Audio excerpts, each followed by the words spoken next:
जल्दी से गाड़ी स्टार्ट करो, जल्दी जल्दी जल्दी चलो।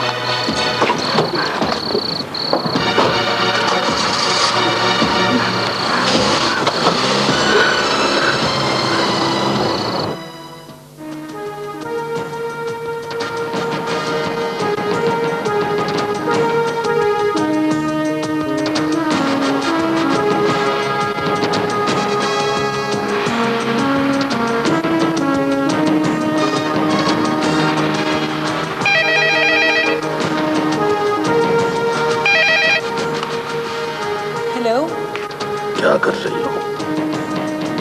कौन? हाँ,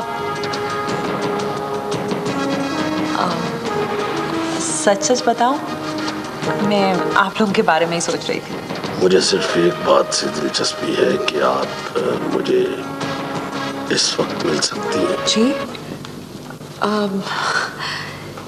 ये तो कोई आसान बात नहीं है, और शायद मैं इस सवाल का जवाब भी ना दे सकूं आपको। मुझे कोई लेक्चर नहीं सुनना, मुझे हाँ या ना में जवाब दो। क्या आप मुझे इस वक्त मिल सकती हैं? वो किससे बात कर रही हैं? एक मिनट होल्ड करें। अम्मी, वो नवेरा की अब्बा जान है। अच्छा अच्छा, क्या कह रहे हैं? कुछ नहीं। हेलो जी, ये आप अम्मी से बात करें। Hello hello. अस्सलाम वालेकुम भाई साहब, कैसे हैं आप? मैं आपकी दुआ से ठीक हूँ। जरा होल्ड कीजिएगा। हेलो। चौधरी हबीब अहमद, आप कहाँ हैं इस वक्त? क्या आप इसी शहर में हैं? आपको शाइस्ता बेगम ये पूछना चाहिए था कि क्या हम इस दुनिया में हैं। आपकी इत्तला के लिए अर्ज है कि हम इस दुनिया में नहीं हैं। क्या आप थोड़ी देर के लिए यहाँ आ सकते हैं? मैं इस वक्त दूसरी लाइन पे बिजी हूँ, मेरे पास इस वक्त फोन सुनने की भी फुर्सत नहीं। ओके?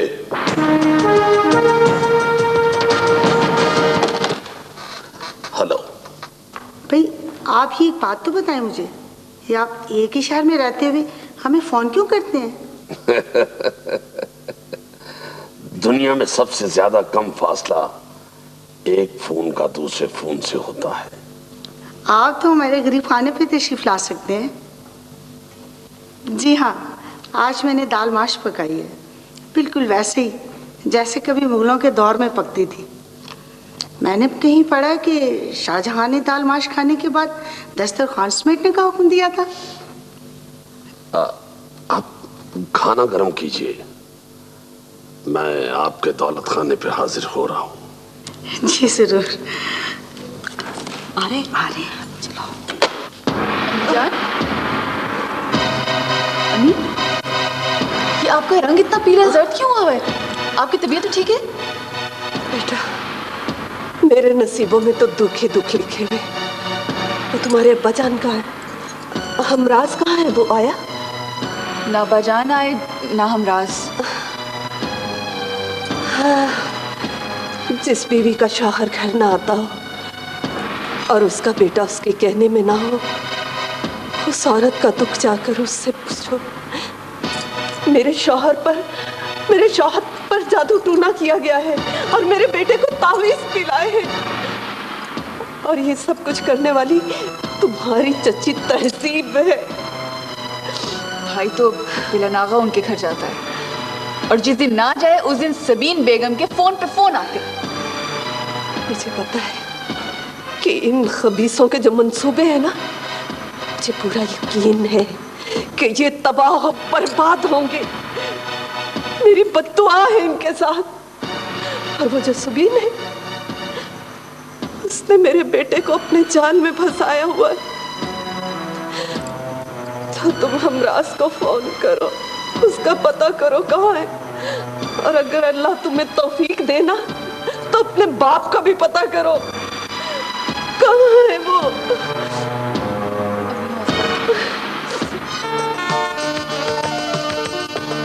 वाह, पता नहीं मेरी उम्र कितनी है, इसका तो मुझे अंदाजा नहीं, मगर मैंने अपनी सारी जिंदगी में इससे ज्यादा मजेदार खाना नहीं कभी खाया। ये कोई खाना तो नहीं, ना ही कोई ये दावत है जिसमें मैंने आपको बुलाया। रूटीन में पकी बेचारी माश थाली तो है। ओ, ये बेचारी माश की दाल बड़ी जालिम थी।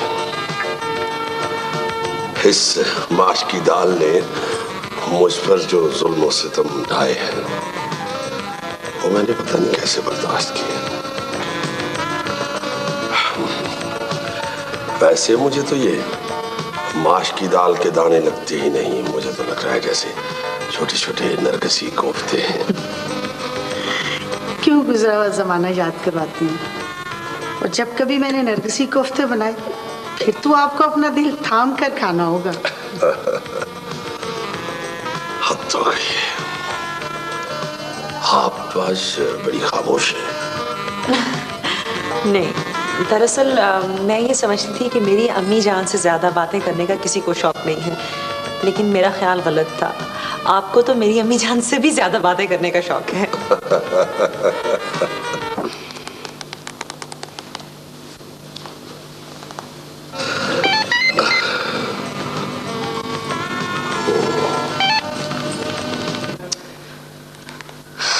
अब्बू ने फोन बंद कर दिया है और हमराज फोन उठा नहीं रहा। अब मैं क्या करूं? आज निशात का फोन नहीं आया? सुबह से उसी के फोन का इंतजार कर रही हूं, उसका फोन भी नहीं आया। तो तुम खुद कर लो ना, पता करो क्या बात है। उसकी तबीयत तो ठीक है, करो। अच्छा,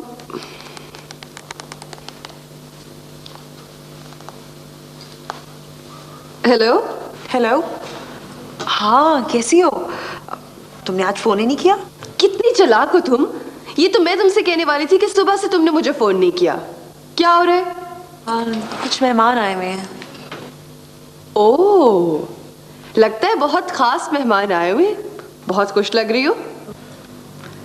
हो भी सकता है। क्या इतने खास मेहमान आए हुए कि तुम कुछ कह ही नहीं सकती? मैं जानती हूँ उसे। तुम क्या मेहमान के पीछे पड़ गई हो? सुनो, मैं अभी मसरूफ हूँ, मैं तुम्हें फारिग होकर ना फिर फोन करूंगी, ठीक है? ओके। क्या हुआ? उसने फोन बंद कर दिया, ये कहकर कि उसके बहुत खास मेहमान आए हुए हैं, वो बाद में फोन करेगी। अच्छा ठीक है, फिर कर लेगी। चलो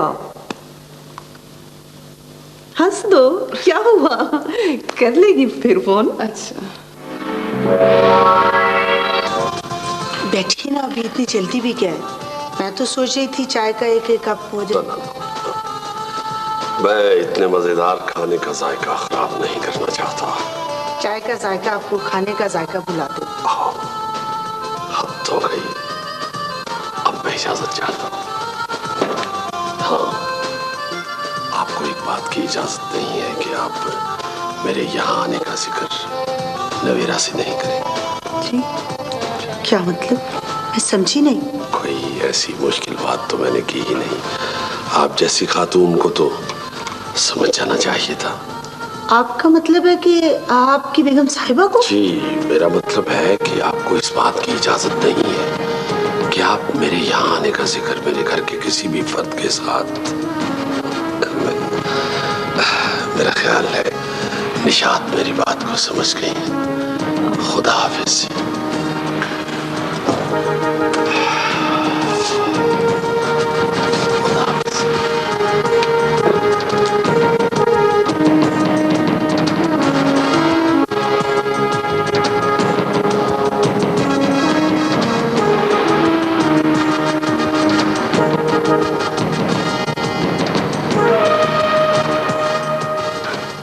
हमराज इस बात पर हैरान है कि ये इत्तला मुझे कैसे मिली कि वो तस्वीर जो इसकी अम्मी जान और बहन ने इसके कमरे में लगाई थी वो गई कहाँ?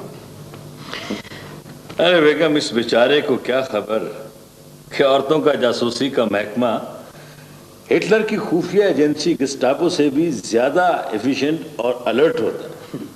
अंकल, मैं बेचारा बिल्कुल नहीं हूँ।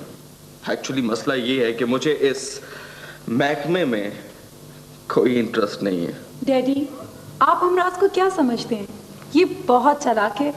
इसको बाहर से देखो पता नहीं चलता कि ये अंदर से क्या है। रियली? भाई भाभी मेरुन्निसा का बेटा है, आप क्या समझते हैं? रिश्तेदारों में क्या जरूरी होता है कि एक दूसरे के खिलाफ बातें करें, उनकी जासूसी करें? दो सके भाई और उनकी बीवियां आपस में खुश क्यों नहीं रहती? अरे बेटा, तुम तो खामखा सीरियस हो गए। मैं सीरियस हूँ और चाहता हूँ कि आप भी सीरियस हो। आंटी रोजाना बाहर जाती हैं लेकिन हमारे घर कभी नहीं आती, और मैंने कभी ये भी नहीं देखा कि आप डैडी से मिलने हमारे घर आए हो। ये सवाल जरा जाकर अपनी अम्मी जान से पूछना और अपने डैडी से भी। वो भी तो सारा शहर घुमाते, उन्होंने भी कभी नहीं कहा कि छोटे भाई को ही जाके जरा मिलें। लेकिन अम्मी, मैं हमराज से एग्री करती हूँ। एक दूसरे पर इल्ज़ाम लगाने का कोई फ़ायदा नहीं। आप दोनों भाइयों को, अम्मी और आंटी जान को चाहिए कि इस मसले पर बैठकर बात करें। तस्वीर हमारे घर से क्या गायब हुई? आंटी इसको स्कैंडलाइज करती हैं, खुश होती हैं कि जेठानी के घर कोई मुसीबत आने वाली है। तुम कुछ ज्यादा ही सीरियस हो गए हो। नहीं नहीं अम्मी, आप बात को समझने की कोशिश करें। तुम ज्यादा वकालत मत करो, मेरी जुबान बंद है, इसे बंद रहने दो। तुम नहीं जानती कि ये कितना सेंसिटिव इशू है। सही, बिल्कुल ये सेंसिटिव इशू है, बल्कि ये तो पेंडोरा बॉक्स है, और अगर कि ये बॉक्स खुल गया तो बहुत तबाही आ सकती है। ये पेंडोरा बॉक्स खुलना ही चाहिए मामा। दिलों में नफरतें और कदूरतें भरी पड़ी हैं, उन्हें साफ होना चाहिए डैडी। कितने अफसोस की बात है कि दो सगे भाई और उनकी बीवियां एक दूसरे का नाम भी बर्दाश्त नहीं करते। बात को आगे मत बढ़ाओ अमराज। नहीं नहीं अम्मी, आप बात को समझने की कोशिश करें। तुम चुप कर जाओ। सबीन बेटा, बच्चों को बड़ों के मामलात में दखल नहीं देना चाहिए।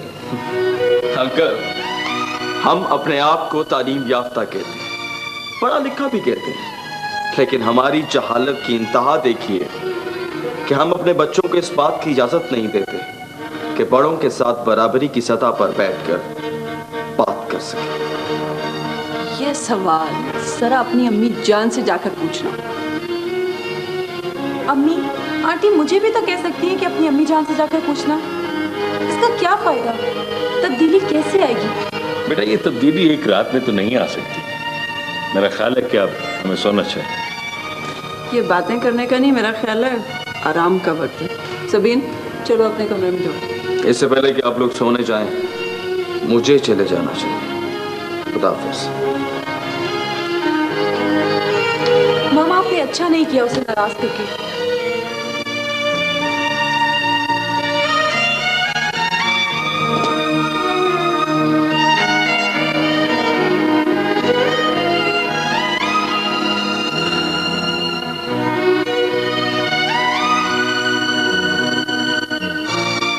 रात को तुम कहाँ थे? बताते क्यों नहीं? कहाँ थे तुम? सबीन के घर। मैंने आपसे कहा था ना कि वही होगा। वालेकुम अस्सलाम। कैसी हो नवेरा? और तुमने अपना मोबाइल क्यों बंद कर रखा है? मुझे पता था कि रात को वहां जो बातें हुई है उससे तुम्हारा मूड खराब होगा। क्या हुआ? कुछ नहीं आंटी, बस रात को हमने ज़रा खरी खरी बातें सुनाई। मम्मी और पापा बर्दाश्त नहीं कर सके और ये वहाँ से अपना मुंह सुझाकर चला। नवीरा, मेरे घर में तो बाहर आई हुई है भाई। हाँ, सबीन आती है तो इस घर में बाहर भी आ जाती है। वैसे तो हमारे घर में खिजा ही छाई रहती है। कब आई हो बेटा? बड़ी खुशी हुई मुझे यहाँ देख के तुम्हें। अंकल, मुझे भी बहुत खुशी होगी अगर आप, आंटी और नवेरा हमारे घर आए। बेटा, ये भी तुम्हारा अपना ही घर है।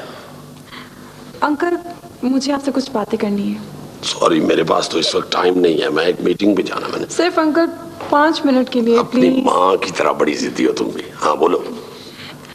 अंकल, मेरा सवाल ये है आपसे कि आप दोनों भाई हैं, आप हमारे घर नहीं आते, अम्मी यहाँ नहीं आती, आखिर इसकी क्या वजह है?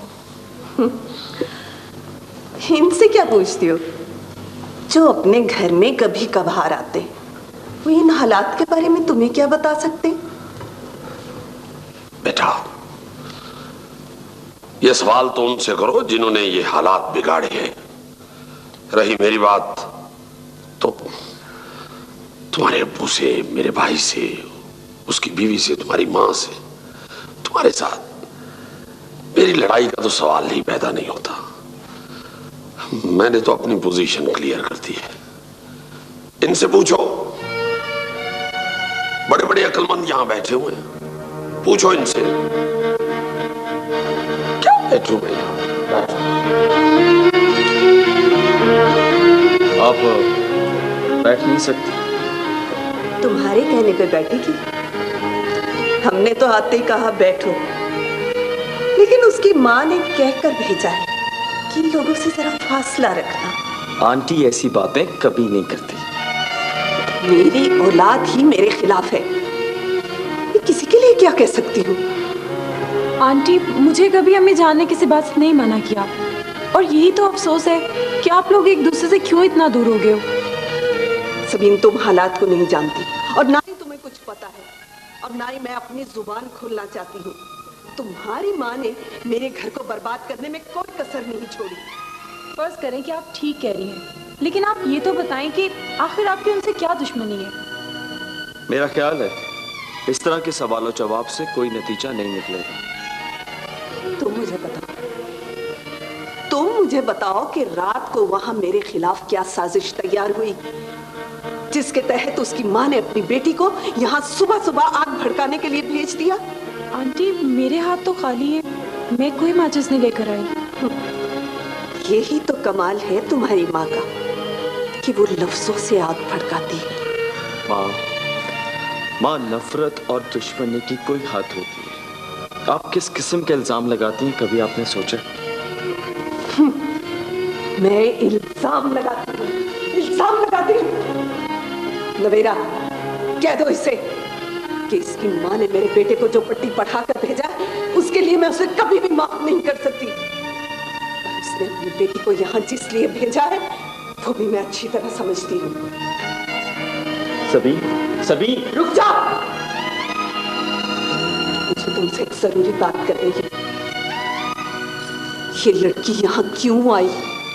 ये एक बदशगुनी है। इसकी माँ ने कोई खास अमल करने के लिए उसे यहाँ भेजा है। जाकर लॉन में देखती हूँ, कहीं वो अपना काम तो नहीं दिखाई।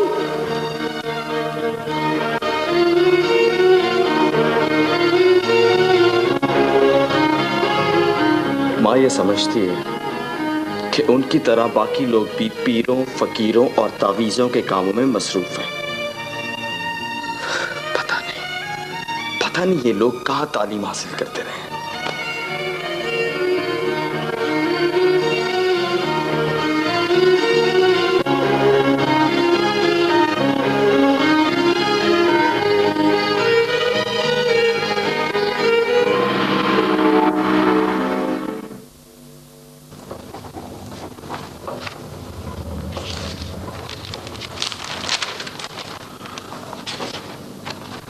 मेरा ख्याल है कि चौधरी मुजफ्फर अहमद का हाथ नहीं बढ़ रहा।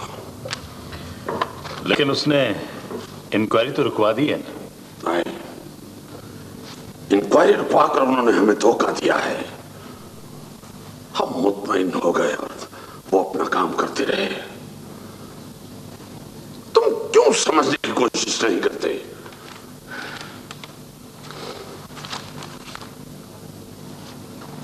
क्या टाइम दिया था चौधरी मुजफ्फर अहमद ने? भाईजान, कभी सियासतदान भी वक्त पर आया है? सियासतदान वक्त पर नहीं, वक्त के साथ चलता है, और मैं वक्त के साथ साथ चलता हुआ वक्त पर आ गया। जनाब साबिक वफाकी वजीर चौधरी मुजफ्फर अहमद साहब, आज तो बड़े जवान नजर आ रहे हो। और चौधरी हबीब अहमद, तुम मेरी जवानी की बात करते हो। इलेक्शन आ रहे हो तो मेरे बाल स्याह होना शुरू हो जाते हैं, मेरे जिस्म का सारा खून मेरे दिमाग में गर्दिश करने लगता है, और फिर मुजफ्फर अहमद सियासत का रुख बदल देता है। मगर तुम्हारी पार्टी ने तुम्हें टिकट तो दिया नहीं। कौन सी पार्टी? ये तुम किस पार्टी की बात कर रहे हैं? चौधरी हबीब अहमद इन इंतखाबात में मुजफ्फर अहमद पार्टी को टिकट देगा। ये लोग आएंगे मेरे पास, मेरे घुटनों का हाथ लगाएंगे, और जितने टिकट मेरा मशवरा होगा बांट कर चले जाएंगे। भाईजान, उस दिन की एक खबर की क्लिपिंग मैंने संभाल कर रखी है, बहुत जबरदस्त खबर। क्या क्या क्या? पूछे यार, बीए का इम्तिहान दे रहा था, किसी प्रेस फोटोग्राफर ने पता नहीं किस वक्त तस्वीर बना ली। भाईजान, उस तस्वीर की नीचे जो सतरें लिखी हुई थी ना दो, वो पढ़ के मुझे बहुत मजा आया। साबिक विफाकी वजीर और मंझे हुए सियासतदान चौधरी मुजफ्फर अहमद कमरा इम्तिहान में बीए का पर्चा देते हुए। कहीं नकल तो नहीं मार रहे थे? सुनो, इंग्लिश का पर्चा किससे हल करवाया? मैंने तो पार्टी मीटिंग में तजवीज दी थी कि वोटर की काबिलियत भी मुकर्रर की जाए। भाई, अगर उम्मीदवार बीए है तो वोटर को एफए तो होना चाहिए ना। चौधरी हबीब अहमद, जिस मुल्क की शरह खानदगी 15-20% हो, देहातों में पढ़ा लिखा बंदा नहीं मिलता। चौधरी हबीब ये जागीरदारी निजाम जाते जाते बहुत कुछ अपने साथ लेकर जा रहा है। सियासी कदरें, समाजी कदरों का मलिया मेट हो चुका है। मेरे ख्याल में इन हालात में जवान जहन और नई क़यादत का उभरना बहुत जरूरी है। वैसे ये तुम सियासतदान होते बड़े होशियार, इलेक्शन से पहले अपने ख्यालात बदल लेते हो। चौधरी हबीब अहमद, इलेक्शन स्ट्रेटजी और टैक्टिक से जीते जाते हैं। जागीरदारों ने बीए नहीं किया था, मैंने पार्टी को मशवरा दिया कि इनके बेटों को टिकट दे दो। हाँ,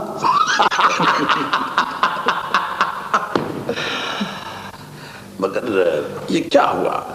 नई क़यादत और नया ज़हन कहां से आएगा? तुम्हारे घर से आएगी। जरा अपने बेटे हमराज से बात तो करके देखो। और चौधरी अनवर, तुम्हारी बेटी सबीन तुम्हारी को बात सुनती है? अरे तुम्हारे घरों से उठेंगे ये बच्चे और इस मुल्क के मुकद्दर को बदल कर रख देंगे। जमहूरियत का बुनियादी मकसद सियासी जमहूरियत नहीं होता।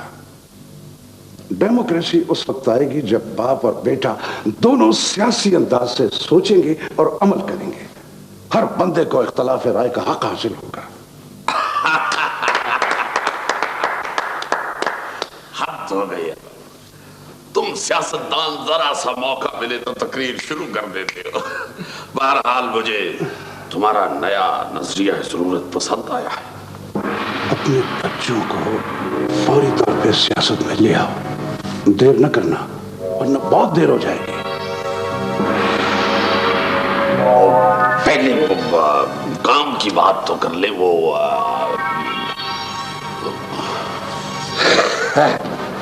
बस अब मैं तुम्हें खुशखबरी सुना के तुमसे इजाजत चाहता हूं। तुम्हारा काम हो गया है। विद इन अ डे और 2 तुम्हें लेटर मिल जाएगा और तुम्हारा माल भी वापस मिलेगा। लेकिन मैं अब ये चालाकियां और ये घपलेबाजियां छोड़ दो। मैं तो पहले ही कहता था कि आपके बाएं हाथ का काम। चौधरी अनवर अहमद ये हाथों का नहीं, दिमाग का काम है।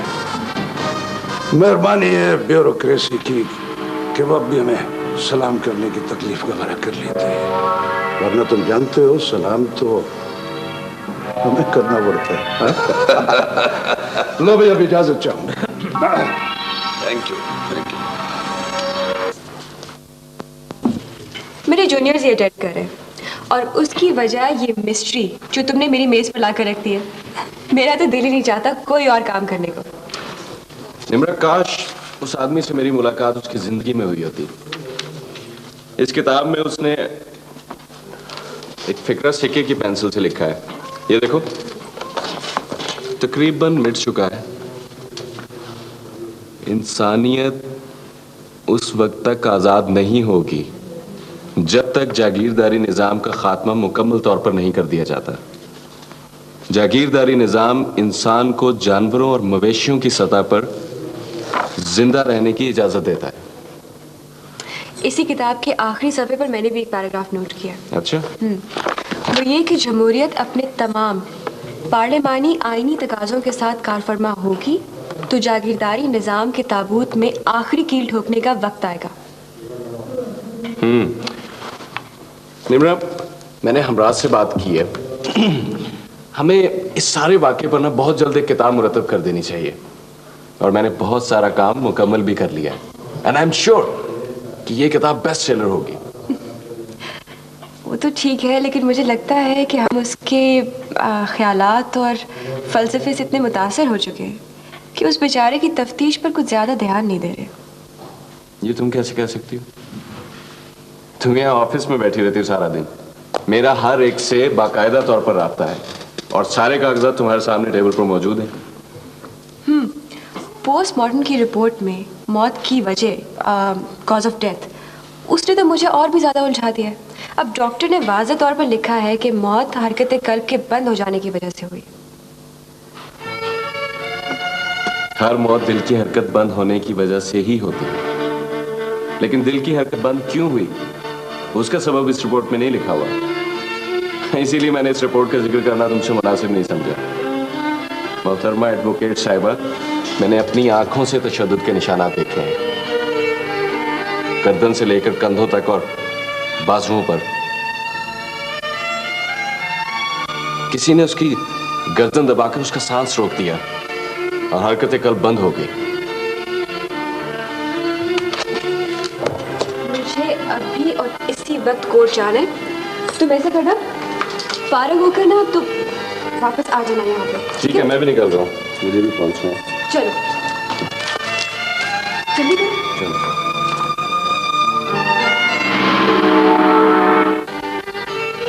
सारी खूबियां खामियां बन जाती हैं। ये है मेरी जिंदगी का तजुर्बा। आदमी बहुत अच्छा था। ऐसा शख्स कहाँ मिलता है? सिर्फ अच्छा नहीं, बहुत अच्छा था, लेकिन उसके अंदर कोई ख्वाहिश, कोई आरज़ू, कोई जज्बा, कुछ भी तो नहीं था। मैं तुम्हारा दुख महसूस कर सकती हूँ साहिरा। मैं जानती हूँ कि ये सब बातें तुम कितने दुख से कर रही हो। मुझे रुलाने आई हो, मैं उसकी मौत पर रोऊंगी नहीं। मैंने उसे कई बार कहा था, जिस दिन तुम्हारी आंखों में जिंदगी की चमक देखूंगी, खुशी से रो पड़ूंगी। तुम कह रही थी कुछ लोग थे जो उसे जबरदस्ती उठा कर ले गए। देखो, अगर कोई यहाँ उसके बारे में पूछगिछ करने आए तो कुछ बताना नहीं। बाकी रह गई ये बात, तो एक दुख तो है दिल में, एक कर्ज तो मुझे उतारना है। मैं उन लोगों को छोड़ूंगी नहीं, और उनमें से एक की शक्ल तो मेरी आंखों में नक्श होकर रह गई है। सायरा, तुम बिल्कुल मुतमईन रहो। देखो, तुम सिर्फ मेरी हमसाई नहीं, मैं तुम्हें अपनी बहन समझती हूँ।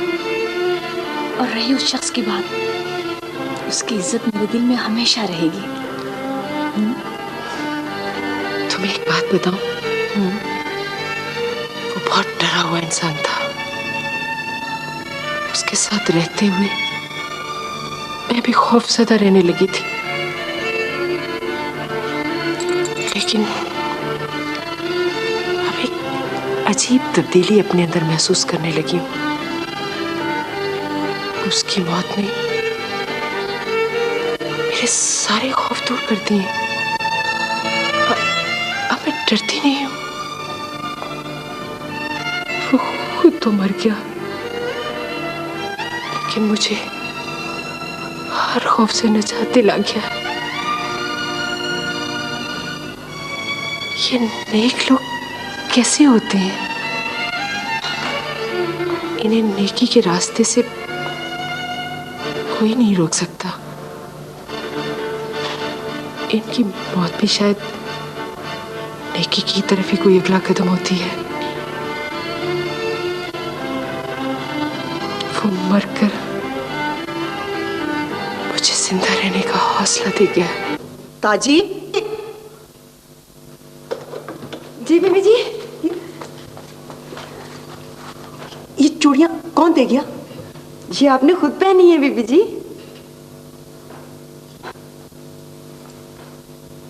मैंने खुद पहनी है? जी हाँ।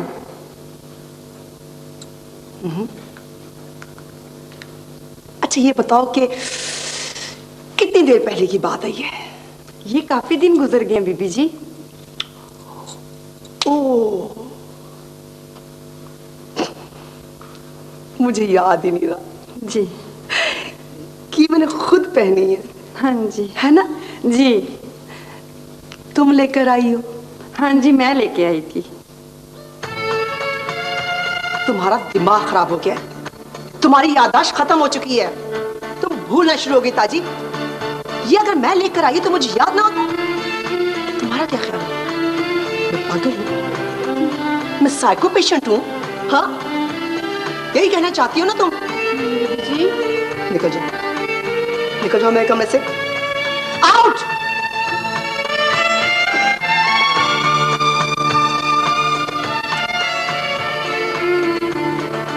ये लोग क्यों झूठ बोलते हैं मुझसे? क्यों मुझे पागल बनाना चाहते हैं? सच क्यों नहीं बताते? कौन देख गया ये चूड़ियां? किसने पहनाई है?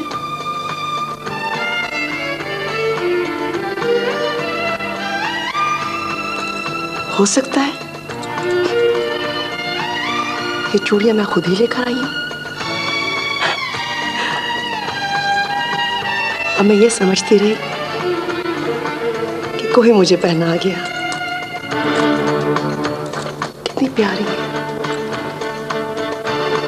कितनी खूबसूरत है। मैं लेकर आई हूं ना, मैं लेकर आई हूं।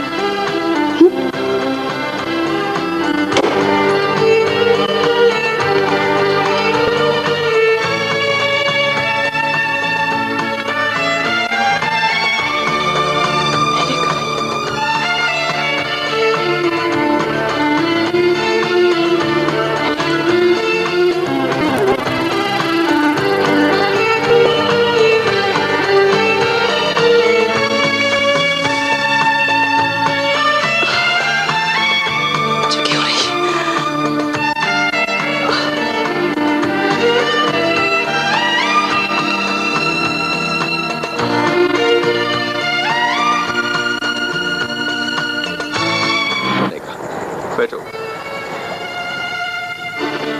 ये सारी बातें जो तुमने सुनी है, ये तुम्हारे और मेरे पेरेंट्स ने बताई हैं, और इनमें से किसी एक की भी एकेडमिक क्वालिफिकेशन जो है वो पोस्ट ग्रेजुएशन से कम नहीं है। और इनके ख्यालात कभी सुने तुमने? तुम्हें शायद गलती हो रही है। देखो मेरी अम्मी तो बीए के बाद पढ़ ही नहीं सकी क्योंकि जागीरदार साहब को शादी की जल्दी थी। और मेरी माँ ने तो कमाल कर दिया। मेरा दिल करता है कि कभी कभी उनकी एमए की डिग्री उनके सामने रखूं और उनसे पूछूं कि बताएं इसमें कहाँ लिखा है कि आप पीरों, फकीरों और तावीज़ों के चक्कर में पड़ी रहे। भाई खुदा का शुक्र है कि मेरी अम्मी तो इस बीमारी से बची हुई है। तुम बहुत खुशकिस्मत हो। खुदा का जितना शुक्र करो वो कम है कि बीमारी इंसान को अंदर से कमजोर कर देती है। वो दूसरों पे शक करने लगता है, वहम में मुब्तला हो जाता है। वो फर्ज करने लगता है कि सब लोग उसके दुश्मन बन गए और उसके खिलाफ बातें करते हैं, हालांकि हकीकत में ऐसा नहीं होता। हमराज तुम ऐसा क्यों नहीं करते कि अपनी अम्मी जान को किसी अच्छे से साइकेट्रिस्ट को दिखाओ? साइकेट्रिस्ट? हाँ। मैं अपनी माँ को साइकेट्रिस्ट को दिखाऊं? हाँ भाई। अगर मैंने उनको ये मशवरा दिया ना तो वो जवाब में कहेंगी कि तुम्हारा दिमाग खराब हो गया, तहजीब ने तुम पे जादू करा दिया। जाओ उनके घर में जाके रहो क्योंकि वो आती है। जाओ उनके घर में जाके रहो क्योंकि वो तुम्हें पट्टियां पढ़ाती है। मेरा ख्याल है कि आंटी के रवैयों में जिद और सख्ती की सबसे बड़ी वजह अंकल की लापरवाही है। तुम सही कहती हो। मेरी माँ मुझसे पूछती है कि तुम रात को कहाँ थे, और जिससे ये सवाल पूछना चाहिए उससे पूछती नहीं। बहरहाल अंकल आंटी का उस तरह से ख्याल नहीं रखते जिस तरह मेरे डैडी मेरी मम्मी का ख्याल रखते हैं। मेरी माँ से मुझे नहीं मालूम कि निशात की वो तस्वीर कहाँ है, हालांकि मुझे मालूम है। हमराज तुम्हें पता था तो तुमने मुझे क्यों नहीं बताया? तुमने कभी पूछा ही नहीं। चलो जल्दी से बताओ कहाँ गई वो तस्वीर?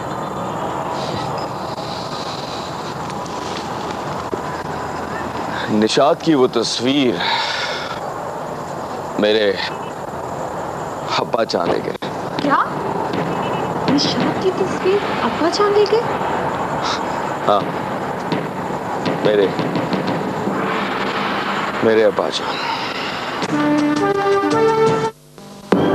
एरियल ने पाकिस्तान भर में ऐसी शानदार। अब मेरा ख्याल है किसी काम की जल्दी में थी। नहीं वो बस मैं सोच रही थी कि मैं चाय का पानी रख दूं। चाय की इब्तदा ही गलत होगी तो चाय का जायका कैसे अच्छा होगा? तुम आके यहाँ बैठो। तुम्हें शायद पता नहीं, मैं दरवाजा खोलने से पहले चाय का पानी रख कर गई थी। आपने यूं ही तकल्लुफ किया। मैं चाय पीऊंगा नहीं, मेरे पास टाइम नहीं है।